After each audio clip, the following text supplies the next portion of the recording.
So yo what's up guys, welcome back to Metallic Boys. And आज की video एक character biography है which is a very loved series on my YouTube channel. अगर आपने बाकी के सारे एपिसोड्स देखना चाहते हो तो वो भी देख सकते हो, क्योंकि मैंने काफ़ी कैरेक्टर के ऊपर बायोग्राफी बनाई है। एंड आज की वीडियो में हम बात करने वाले हैं संग जिनवू के बारे में from Solo Leveling. And as you know कि सोलो लेवलिंग का सीजन 2 ने इंटरनेट ब्रेक करके रखा है, तो इसीलिए आज हम बात करने वाले हैं जिनवू के बारे में। एंड वीडियो को लाइक कर देना, चैनल को सब्सक्राइब कर देना, एंड वीडियो को शुरू करते हैं।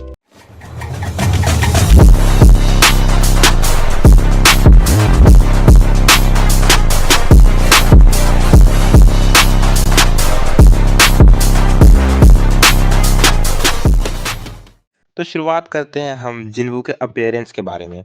जिन्वू की जैसा अभी हमें देखने को मिलता है, जो कि काफ़ी टॉल है, हैंडसम है, मस्कुलर है। एंड उसकी ग्रे आइज़ हैं, शार्प फेशियल फीचर्स हैं, ब्लैक हेयर है।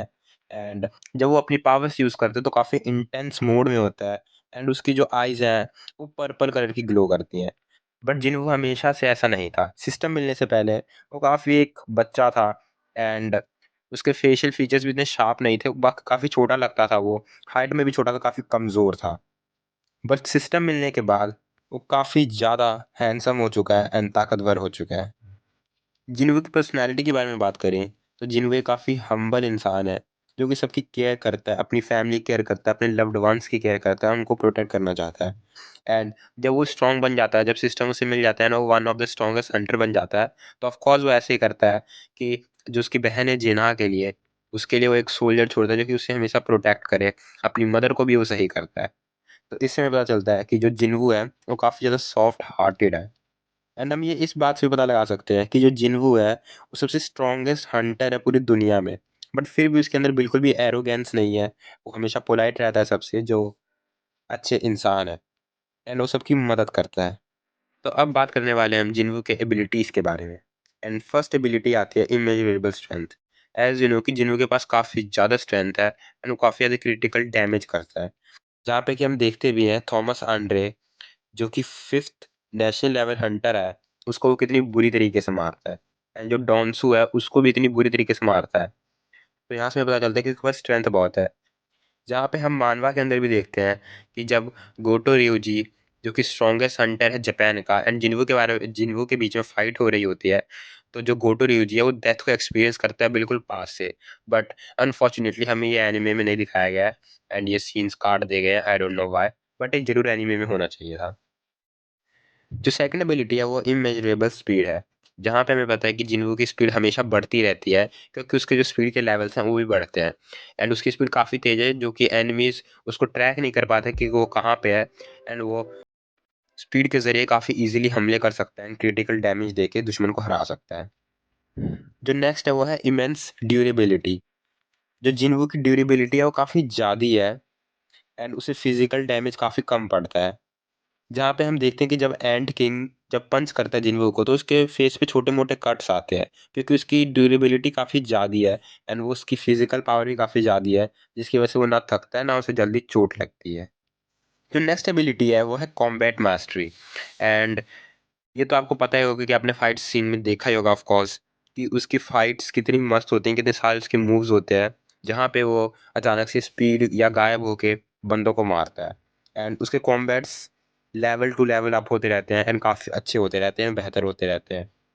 जहाँ पे उसकी नेक्स्ट एबिलिटी आती है वो है एजलेसनेस, जो कि काफ़ी किलर एंड मस्त एबिलिटी है। एंड ये शायद ही लोगों को पता होगी, जो कि है कि जब उसे ऐशबॉर्न की पावर्स मिलती हैं, तो जो उसकी नेचुरली जो एज बढ़ने की क्षमता होती है वो कम हो जाती है, या फिर कह सकते हैं बंद हो जाती है। एंड यहाँ पे उसके पास पावर होती है कि वो जौन सी मर्जी चाहे एज में वो अपने आप को ढाल सकता है।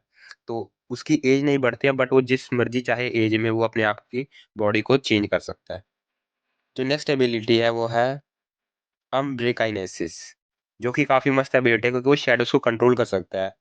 कोई भी शेप या कोई भी चीज़ों में बना सकता है अपनी मर्ज़ी से। जहाँ पे हम देखते हैं कि एक बार जिन्हों सारे शैडोज़ को यूज़ करके एक ब्लैक आर्मर बनाता है अपने लिए, जो कि अपनी बॉडी पे पहनता है, जो कि उसका शैडो मोनार्क फॉर्म भी है।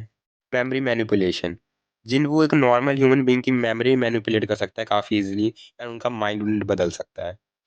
उसकी एक और एबिलिटी है वो हाइप्नोसिस, जहाँ पे वो ह्यूमन्स या काफ़ी जो उससे थोड़े से वीक होते हैं, उनको वो हिप्नोटाइज़ भी कर सकता है। एंड नेक्स्ट एबिलिटी है वो भी काफ़ी अच्छी है, जो कि है अनलिमिटेड इन्वेंट्री। जहाँ पे हम बाकी हंटर्स को देखते हैं कि उनके पास एक लिमिटेड इन्वेंट्री होती है, जहाँ तक कि हम देखते हैं जो एस रैंक हंटर्स भी होते हैं, उनके पास भी एक लिमिटेड इन्वेंट्री होती है। ऑल्दो उनके पास बाकी रैंक से ज़्यादा इन्वेंट्री होती है, बट एक लिमिटेड सामान ही वो अपनी इन्वेंट्री में रख सकते हैं। बट जिन्वो के साथ ऐसा नहीं है, उसके पास अनलिमिटेड इन्वेंट्री है, जितना मर्जी सामान अपनी इन्वेंट्री में रख सकता है, और उसे जब चाहिए तो वो निकाल भी सकता है, विच इज़ शैडो इन्वेंट्री उसके पास है। एंड ये पावर सबसे मस्त है, जो कि है मॉन्स्टर लैंग्वेज फ्लुएंसी। ये नेक्स्ट एबिलिटी है जिससे कि वो किसी भी मॉन्स्टर्स की लैंग्वेज समझ सकता है, जो कि आपने एक एपिसोड में देखा भी होगा, जहाँ पे वो आइस एल्फ से फाइट करता है रेड गेट के अंदर, जहाँ पे उनकी लैंग्वेज ही समझ पाता है। तो ये भी काफ़ी एक अच्छी एबिलिटी है। सो अब हम बात करने वाले हैं जिन्वू के स्किल्स के बारे में।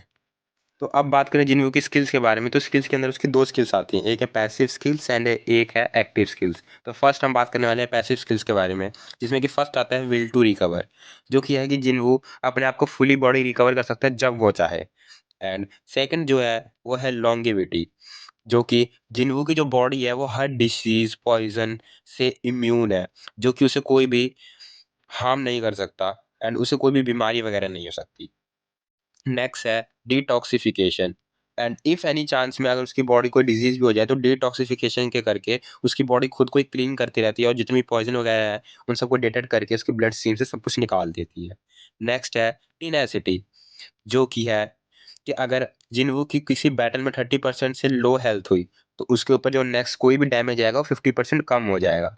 एंड उसके बाद नेक्स्ट है एडवांस्ड डैगर टेक्निक्स, जो कि है कि जिन्वू किसी भी बैटल में अगर किसी ओपोनेंट पे अपना हमला करेगा तो 33% ऑलरेडी इंक्रीज डैमेज देगा।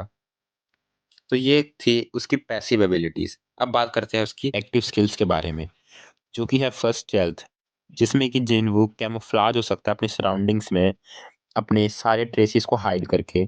एंड ये हम देखते भी हैं जब एक गिल्ड का लीडर उससे बात करने के लिए आता है, जब वो नोटिस करते हैं कि सारे सी रैंक के गेट्स खरीद लिए गए हैं, तब जिन्वू उसके साथ कैफे में गायब होके बात करता है। सेकंड जो है वो है ब्लड लस्ट, जिसमें कि जिन्वू सामने वाले को फेयर दे सकता है मौत का, एंड उसके जितने भी स्टैट्स हैं 50% कम कर सकता है। एंड ये बहुत सारे ओपोनेंट्स पे एक साथ काम कर सकता है। नेक्स्ट है क्विक सिल्वर, जिसमें कि हमें जिन्वू की जो स्पीड है वो 30% इंक्रीज मिलती है कुछ शॉर्ट पीरियड ऑफ टाइम के लिए। नेक्स्ट है म्यूटिलेशन, जिसमें कि जो जिन्वू है वो एक पर्टिकुलर स्पॉट फाइंड करता है एनिमी के जो वीकेस्ट स्पॉट है, एंड उस पर क्रिटिकल हमले करता है, जिसकी वजह से जो एनिमी है वो ज़्यादा देर तक टिक नहीं पाता।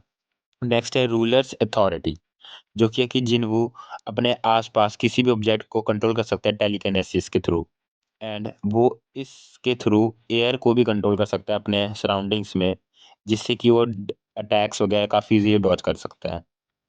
नेक्स्ट है ड्रैगन स्फीयर, जिसमें कि जो जिन्वू है जो कि अपने सोल से एक माना इन्फ्यूज्ड रिलीज करता है, जो कि किसी को भी वीक कर सकता है, एंड उसके अंदर एक इंटेंस पैनिक सिचुएशन बना सकता है। अब हम बात करने वाले हैं जिन्वू के जॉब स्किल्स के बारे में। एंड अगर किसी को नहीं पता कि जॉब स्किल्स क्या है, तो जब जिन्वू को शैडो मोनार्च की पावर मिलती है, तो उससे पूछा जाता है कि if you want to change this job, तो जो शैडो मोनार्क है वो एज अ जॉब है उसके लिए न्यू जॉब। तो इसलिए जॉब स्किल्स है जो कि शैडो मोनार्क के रिलेटेड है। एंड फर्स्ट आता है वो है शैडो एक्सट्रैक्शन, जिसमें कि जिन्वू किसी भी एनिमी को हराने के बाद उसकी शैडो को एक्सट्रैक्ट कर सकता है, एंड उसे अपनी आर्मी में शैडो आर्मी में ज्वाइन करा सकता है। नेक्स्ट है शैडो प्रिजर्वेशन, जिसमें कि जो जिन्नू है कोई भी शैडो को प्रिजर्व कर सकता है अपनी स्टोरेज में, एंड अपनी आर्मी में ज्वाइन करा सकता है, अपनी आर्मी में रख सकता है, एंड उन्हें मॉनिटर कर सकता है। नेक्स्ट है शैडो एक्सचेंज, जिसमें कि जो जिन्नू है अपनी शैडोज को यूज करके पोर्टल्स बना सकता है, एंड काफी फार डिस्टेंसेस को चुटकियों में सेकंड्स में वो ट्रैवल कर सकता है। नेक्स्ट है मोनार्क डोमेन, जिसमें कि जिन्वू की जितनी भी आर्मी है उसकी वो पावर 50% बढ़ा सकता है बैटल के दौरान। तो हम बात करने वाले हैं जिन्वू के शैडोज के बारे में।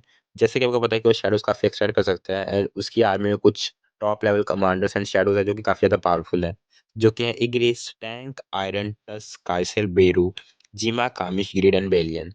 तो ये हैं कुछ उसके शैडोज। एंड अगर आप चाहते हो कि इस शैडो के बारे में और जानो, तो आप मेरी पिछली वीडियो देख सकते हो, जिसमें कि मैंने पूरे शैडो एक्सट्रैक्शन, शैडो मोनार्क के बारे में पूरी डिटेल में बताया है।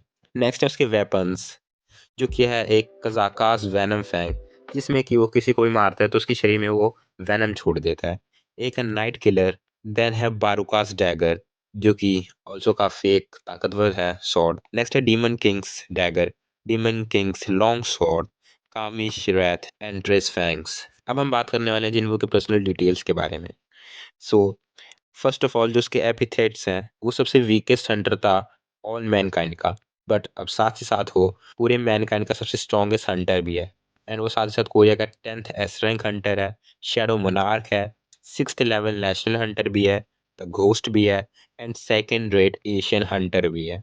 अब हम बात करने वाले हैं उसके रिलेटिव्स या कहे तो फैमिली के बारे में। उसके फादर है जो कि है संग इल्हान, उसकी मदर का नाम है पाक युंग हाय, उसकी सिस्टर का नाम है संग जिनहा, उसकी वाइफ है चा हाय इन एज एक्सपेक्टेड, एंड उसके ब्रदर इन लॉ का नाम है यो जिन हो, एंड उसके सन का नाम है संग सू हो। सो गाइज ये था जिनवू के बारे में ऑल बायोग्राफी। एंड इस वीडियो को बस इतना ही, मिलते हैं नेक्स्ट वीडियो में। मुझे कमेंट्स में ज़रूर बताना आप नेक्स्ट किसके बारे में बायोग्राफी जानना चाहते हो। एंड कोई भी अगर आपको किसी भी चीज़ के ऊपर वीडियो चाहिए तो आप मुझे बता सकते हो, कमेंट्स में भेजिएगा। तो मिलते हैं नेक्स्ट वीडियो में, till then take good and bye bye.